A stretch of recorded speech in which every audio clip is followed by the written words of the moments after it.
द्राक्ष बागायतदार शेतकऱ्यांचा, द्राक्ष बागायतदार शेतकऱ्यांचा एक आहे तो, एक आहे तो।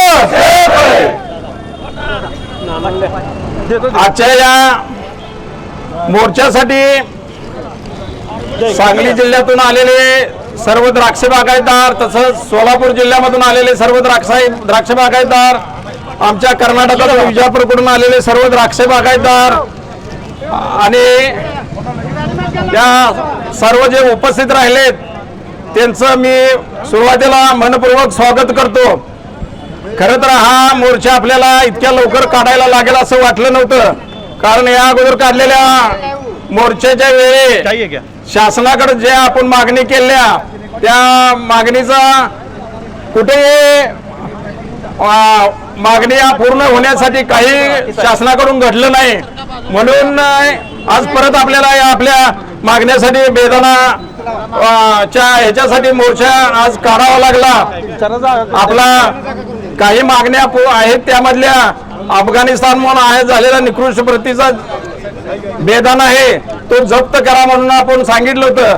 हे मागच्या वेळी पण आपण आयात होऊ नका म्हणून सांगितलं होतं, बेदाना आयात होतो तरी सुद्धा बेदाना आयात झाला। आम्हाला ते कळलं, आम्ही त्याच्यावर त्या धाडी टाकल्या, पकडलं, सगळं झालं, पण तोच बेदाना जर जप्त केला असता तर तो बेदाना आम्ही जप्त करून किंवा त्याच्यावर धाडी टाकून, एक मिनिट जर थांबा की, हॅलो, तर तो बेदाना सापडल्यानंतर जर जप्त केला असता तर आता परवा सुद्धा सौद्यामध्ये तो बेदाना आढळून आला, तर तो बेदानावर मार्केट कमिटीने त्याच्यावर कारवाई केली। म्हणजे एवढं करून सुद्धा जर बेदाना परत तो विक्री सुद्धा होत असेल, आयात होत असेल, तर ह्याच्यावर शासनानं ठोस नाही निर्णय घेतला तर आपल्याला असं परत मोर्चे काढण्याचे वेळ शासन आणायला लावायला लागले। तरी हे करत असताना आपल्या सगळ्यांना एक आता हे करायला पाहिजे की अफगाणिस्तानमधून येणाऱ्या बेदाण्यावर आयात कर हा 100% लागू झाला पाहिजे। त्यासाठी आपला बेस रेट ठरला पाहिजे की 1 किलो बेदाना तयार करण्यासाठी 300 रुपये खर्च येत असेल तर तो 300 रुपयेचा रेट ठरवून, दर ठरवून त्यावर पुन्हा आयात कर बसवला पाहिजे। मला सांगा, हा निकृष्ट प्रतीचा बेदाना नाही असं किंवा सापडत आलं नाही, आज सुद्धा एका पेपरला बातमी आहे, तर मला सांगा हा बेदाना इथं आणलाय आमच्याजवळ आहे, तर ह्या बेदाण्याला सांगा जर चांगला असता तर तो इथं तासगाव किंवा सांगली जिल्ह्यात आणून त्याच्यावर प्रोसिजरिंग करून, वॉशिंग करून, त्यांचं बाहेरचं पॅकिंग काढून आमच्या इथल्या सांगलीच्या पॅकिंगमध्ये तयार हा पॅकिंग का करण्याची गरज आहे? जर तो कॉलेजचा रिसिव्ह फ्री लोकांना खायासारखा चांगला बेदाना असेल तर तो परस्पर मार्केटमध्ये विकला जायला पाहिजे होता।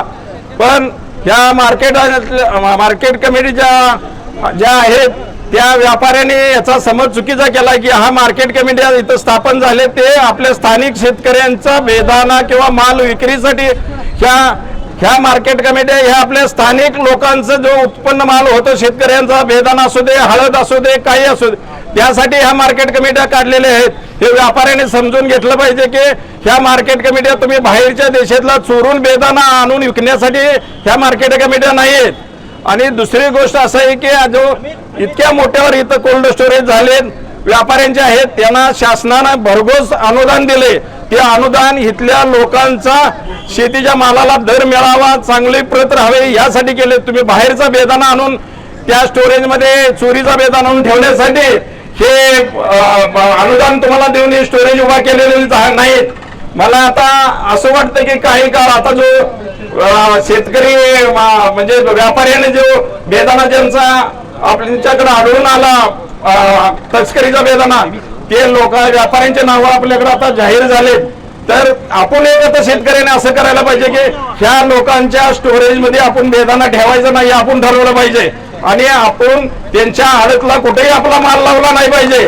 कारण शासनाची वाट बघत बसलो तर हे भूत मानगुडीवर बसले तर आपले आता निघणार नाही।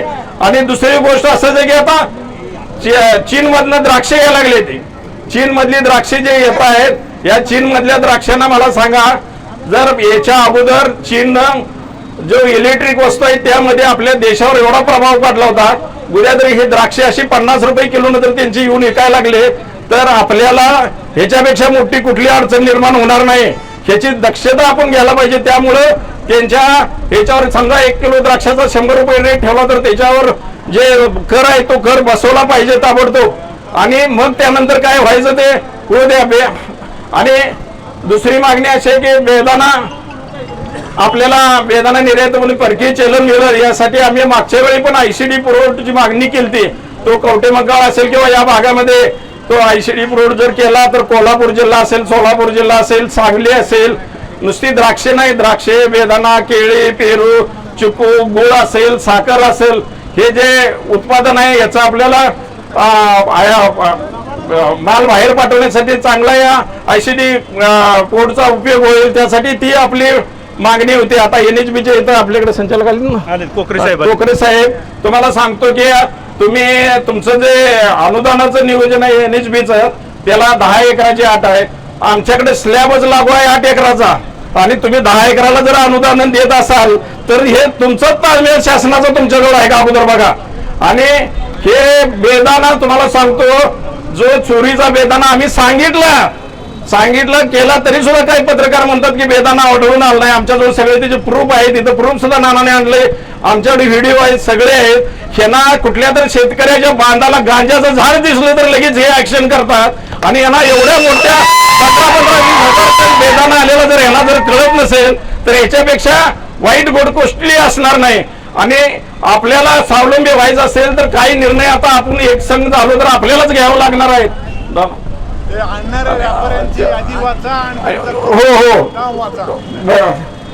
आणि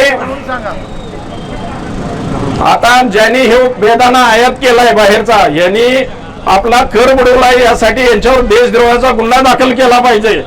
तसेच अफगाणिस्तान बेकायदेशीर इथं येणारा केंद्र सरकारने हे थांबवलं पाहिजे.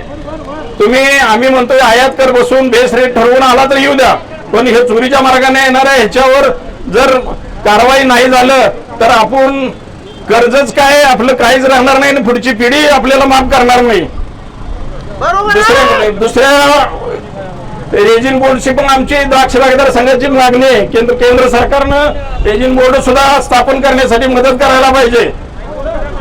आता याच्या अगोदर निर्यात द्राक्षासाठी जो रेशूडचा खर्च होता तो शासन देत होतं, पॅकिंग खर्चाला अनुदान देत होतं, ते सुद्धा आता मिळत नाही. हे सुद्धा आता या शासनानं देण्यासाठी सुरुवात करायला पाहिजे. तसंच आता काही राज्य शासनाकडून सुद्धा मागण्या आहेत की बाबा द्राक्ष बागायतदारांना जो व्यापारी फसवतो अशा व्यापाऱ्यांना तुम्ही मोका कायद्यासारखे कायदे लावले तर कायदा गुन्हा नोंद केला तरच ते ह्यातून सुधारतील, नाहीतर सुधारणार नाही.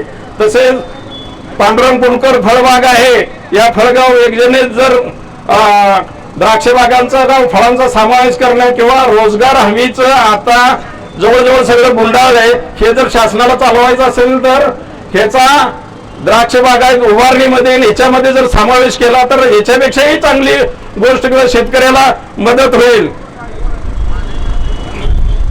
आणि दुसऱ्या गोष्टी अशा आहेत की आता हे बेदाणे न करणं किंवा काय करणं हे वारंवार शासनाला सांगलं. आता आमचा सीझन सुरू आहे तरी सुद्धा यांच्या लक्षात येत नसेल तर मागच्या वेळी आम्ही सांगितलं होतं की बाबा जे बाहेरचे व्यापारी येते त्याची पोलीस स्टेशनला नोंद असावी, तशी नोंद सुद्धा कुठं यांनी केली नाही. का जो व्यापारी बाहेर नेतो त्याचं आयडेंटिटी घ्या, आधार कार्ड घ्या किंवा काय घ्या, हे जर असं करून थोडंसं त्याच्यावर बंधन घातलं तर हा फसवेगिरीचा व्यवसाय होणार नाही.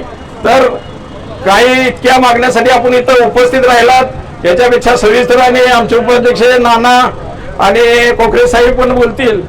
पण इथं तुम्ही सर्वजण उपस्थित राहिलात आणि या मोर्चासाठी आम्हाला पोलीस प्रमुख, जिल्हा पोलीस प्रमुखांनी पण सहकार्य केलं. तर सर्वांचं आणि तुम्ही उपस्थित राहिलेल्याबद्दल सर्वांचं परत सक्त करतो. तसंच आपल्या जिल्ह्याचे खासदार आदरणीय विशालदादा इथं उपस्थित आहे, मी त्यांचंही स्वागत करतो. आणि सर्वांना परत चांगल्या संख्येने उपस्थित राहिल्याबद्दल मी सर्वांचा आभार मानून मी माझे 2 शब्द थांबवतो.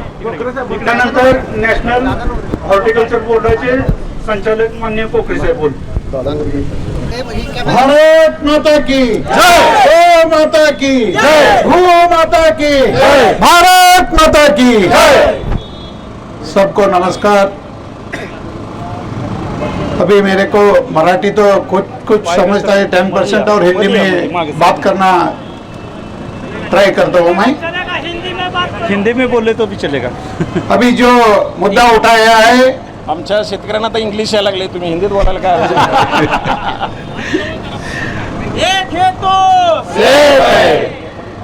भारत माता की जय। अभी एनएचपी का मुद्दा उठाया है सांगली पे, वो हमने 3 बरस से हम कर्नाटका द्राक्ष बेलगार संघ से रिप्रेजेंटेशन किया है और एनएचपी बोर्ड ऑफ डायरेक्टर बोले तो आधा एकड़ रहे तो भाई वो सब्सिडी देना चाहिए और काउंट करना चाहिए। और अभी जो सब्सिडी है प्रोसेसिंग को है, पॉली हाउस को है, कोल्ड स्टोरेज को है, प्री कूलिंग को है, वो 75% करना चाहिए, ऐसा मांग हमने रखा है। वो हम कोशिश करते हैं नेक्स्ट इस पे वो इतना फार्मर का ये है बोल के वो भी प्रयत्न करके हम वो इम्प्लीमेंट करने का कोशिश करता है। और अभी कर्नाटका और महाराष्ट्र सब मिलके अभी क्या जो ये हो रहा है, अंगूर को एमएसपी लगाना चाहिए। मिनिमम सपोर्ट तो मिनिमम बोले तो प्रॉफिटेबल प्राइस चाहिए, वो एमएसपी वो गलत है। वो हमारे को प्रॉफिटेबल प्राइस वो देना चाहिए, वो नाम चेंज करना चाहिए। अभी 5th पे 6th पे 7th पे जो करता है गवर्नमेंट ऑफ इंडिया और कर्नाटका ये जो करता है, अभी हमारा कितना अभी 1960 में 200-300 रुपीज ये था और अभी 150% उनका डीए ज्यादा है और ट्रैवलिंग अलाउंस ज्यादा है, मेडिकल अलाउंस ज्यादा है। और गवर्नमेंट लोगों को किधर उधर दिल्ली पे बैठता है, बॉम्बे पे बैठता है और बेंगलुरु के बेड पे उधर ही उन्होंने उसको क्या चाहिए वो ज्यादा करके देता है। वो सभी लोग वो ब्यूरोक्रेट जो है ना, वो गांव को आना चाहिए, खेत को आना चाहिए, सर्वे करना चाहिए, इधर क्या चल रहा है फार्मर के साथ मिलना चाहिए वो लोग। इतना ही मैं बोल के मेरा 2 शब्द समाप्त करता हूँ। बोलो भारत माता की।